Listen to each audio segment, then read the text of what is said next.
Alright, it's the last tier list. It's the tank tier list. And for this one, before I get to it, I was streaming. I've been streaming on YouTube every single day when I play. And some nice, tall, thin, and handsome gentleman was like, hey, I'm going to become a member, become a member to your YouTube where he pays me monthly. I was like, oh, this is awesome. And then he can't.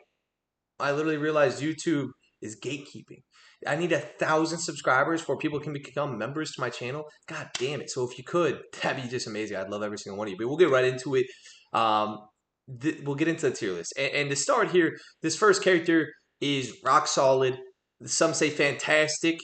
He is really hard to kill. And here's the thing. He's A tier. This character is really good. The mistake I see is people use his run move and then slam right when they see somebody. You should use that head down charge like as long as the ability lasts, the entire duration. It makes you super durable. You bounce enemies up in the air and you touch them. It's amazing, and it gets a lot of space. Use your jump to get back to safety whenever you're taking too much damage. His ultimate, this character farms energy faster than like most characters in the game. You can get its clobbering time over and over and over and over, which is a solid ultimate. His 1-2 punch into the charge up punch is super satisfying, and I think this character is awesome. I think he's an amazing addition to the game. I love him so much. And Penny Parker is absolute dog shit. This character is probably a bottom 3 character in the game, and the only tank that's like a throw pick. She's only good against people that don't understand how she works. She's only good against people that don't understand that, when you put a mine in her web, it's invisible. So just walk around the web. When you see her mine on the ground that's not in the web, you shoot it. Her ultimate is dog shit. It's terrible, actually.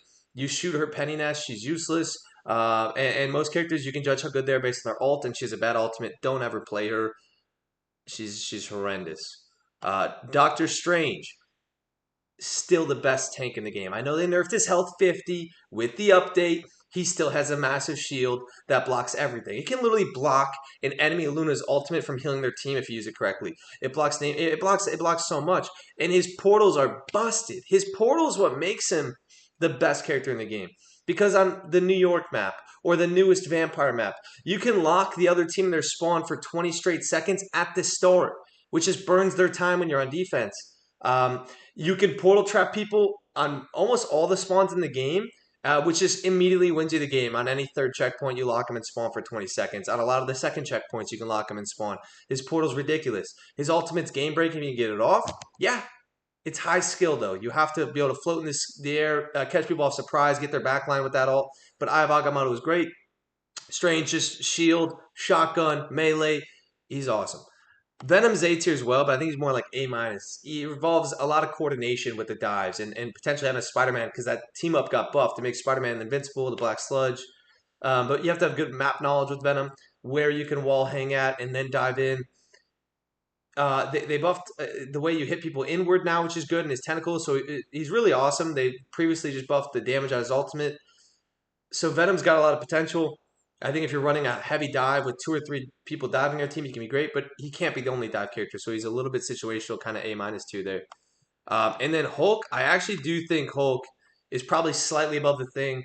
They play a bit similar, but Hulk just nonstop leaping. I know they just nerfed Hulk's health a little bit, which is why he's not really S tier, because it matters more. That nerf matters more on Hulk than Strange, because Hulk doesn't have a giant shield. But he can bubble. His ultimate, being able to exile people, can cancel their ultimates. His ultimate does so much damage, and it also gives him almost 1,600 health. So Hulk is still very good. His team up with Strange is still good. He's a great character, first best tank. And we'll get to the second best tank, Magneto. Magneto is really high skill, right, to know the timing of his ultimate. The Fear Magneto, you have to obviously absorb enough, which is a number that tells you, and also charge enough to get enough damage to kill people with the ult. But if you can time it really well, you can hit cloaks after their 4th dash, before they have time to fade. You can counter a Star-Lord ult. His shield's great. He can bubble someone that's diving to save them. If you play really coordinated with Magneto, he could be amazing. And I think he would be the best tank in the game if they just buff Scarlet Witch, honestly. Because you never get to use his team up, because the other character involved in it is terrible. So that's holding him back a little bit. But all on the side, Magneto's a character that's good in every game, pretty much no matter what. Thor is actually like B minus. Thor's like a bully type tank that doesn't see nearly as much play as the tanks above him. And it's mainly because his ultimate is not that good.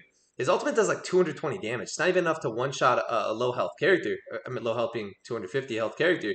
You have to almost combo with like a rocket ult, or like you tell your Luna who's already ulting, hey, switch to damage for half a sec, right? But the thing with Thor is his ult's so telegraphed. Like it takes so long, the same amount of time every time, gives you enough time to fade or dash or get away from it. And like I said, ultimates are what really win the team fights and competitive games, and his ult's just not that good. And I think that holds him back. I know they buffed him a little bit, which helps, but his ult's still bad. Groot, and I think Groot's actually like middle of A tier. He got a really good buff that allows him to place his walls instead of being 15 meters in front of him, now 18 meters, and actually 3 meters is a lot, trust me. But Groot's great. His ultimate's amazing, especially if you can catch the backline with it. You throw it on some of your damage walls nearby, you can do so much damage. You can combo it really well. It's a great combo ult with like Namor or other characters. So Groot's still amazing. His ability to just wall off the tank on the other team that's trying to get space, and now he does not getting any healing. Your team's able to focus fire him. You call it out. It's really, really good. So if you have a good Groot, you can make great plays. I think Groot this season's in a really good spot. Captain America is actually ahead of Thor now. He got a decent bit of buffs recently, and he's one of those like Venom where you want to have at least two other people like diving on your team where he can just be such a pest. He's really good at like holding down the convoy point. You just have to know where every health pack is on the map and jump to them. Use your mobility. He's one of the most mobile characters in the game.